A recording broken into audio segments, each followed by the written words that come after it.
Hi Facebook, Sam here. I finally managed to do a vlog before the evening, so I'm actually in my counselling room in Fremantle and I'm coming to you live for vlog 12 of 30.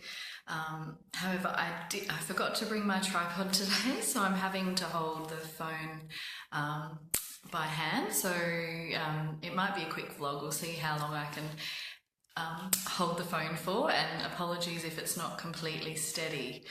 So today I'm going to talk to you. Hi Mel, can you hear me okay? Oh yeah, you just got my name wrong. Yeah, so look, today I'm going to talk to you about social anxiety or social phobia. And hang on, I'm just going to shift that a little bit. That's better for me.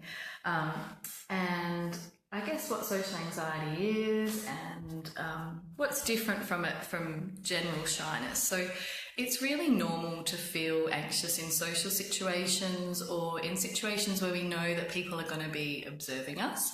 So for example, public speaking, going to a party where you don't know many people, it's really, really common to feel a little bit anxious in those situations. And very normal. But with social anxiety, the fear tends to be much more severe, and it's often a fear of being judged, of being criticised, really worrying what other people think about us and how we come across to other people. So, oh gosh, my arm's getting tired already. Obviously need to do a little bit more working out at the gym. There we go. I think that's better. Oops, I haven't just broken that.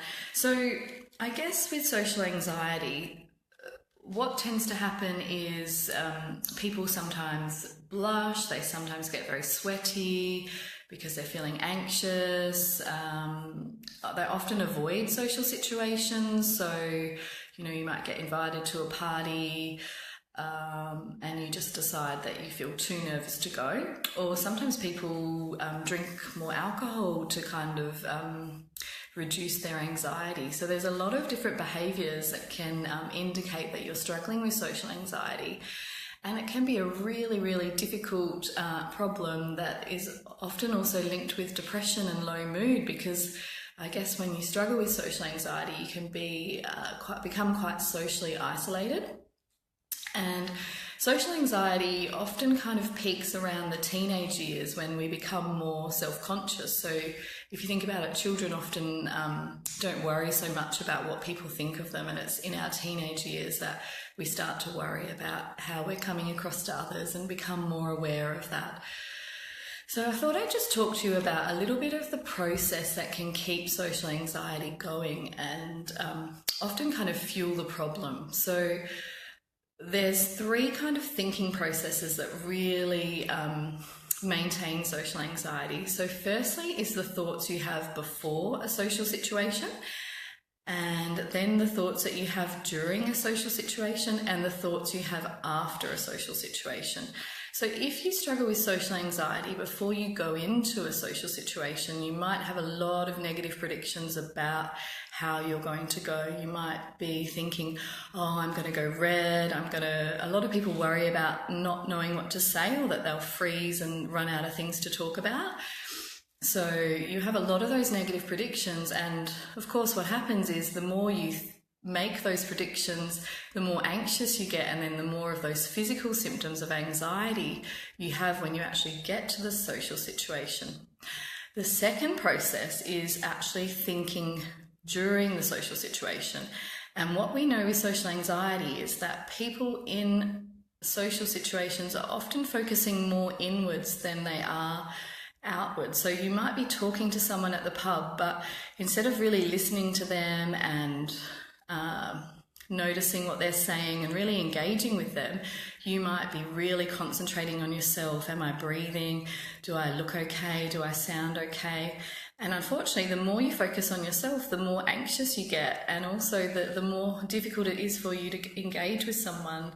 So that's the second process. And then the third process is afterwards. So people who struggle with social anxiety often tend to be really critical of themselves afterwards and go, oh gosh, that was terrible, I'm never going to a party again, I really made a fool of myself. And then when you have those negative thoughts after the social event, that's going to make you feel more anxious the next time you go out and socialize. So it's really the thoughts before, during, and after that play a really important role in social anxiety.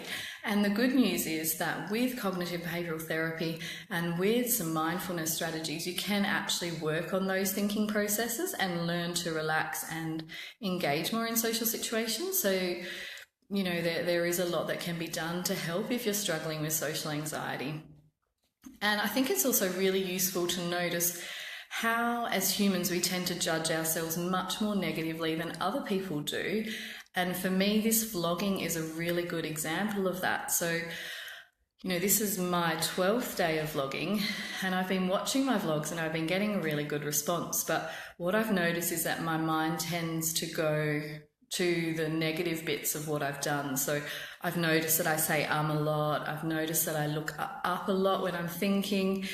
And they're all things that I really, really notice about my vlogs. But then other people say, oh, I was really interested in what you were saying about this, or I really enjoyed it. And I think that we can often be our own worst critics. So with social anxiety, it is really important to actually kind of check in about what's real and what's going on in our minds, and that we might be overestimating how much people notice those things. So yes, I do say a lot, but people might not notice it as much as I do, and they might not care about it as much as I think they do. And now I'm just feeling really self-conscious that I've, just demonstrated that I say a lot, and now everyone's going to notice it even more. But no, these vlogs are about taking imperfect action. There you go, I said it again. And so it's okay for you guys to see the imperfect side of me, the side that does say sometimes, and who makes mistakes. And this is an example for me of how the more we practice things that we fear, the easier it does get. Like the vlogging is getting a lot easier for me as well. So I just wanted to tell you a little bit about social anxiety, what it is, and some of the things that keep the problem going, so that if anyone is watching this who does have social anxiety or who struggles with shyness or social situations, just to know that there is hope for you. There is a lot that can be done to help. If you have any questions, or if you want to message me or comment or like this vlog, please go ahead. I am trying to reduce the stigma around mental health issues by doing these vlogs. It is quite out of my comfort zone, but I am getting more comfortable with it. So thanks for watching, and I'll see you tomorrow.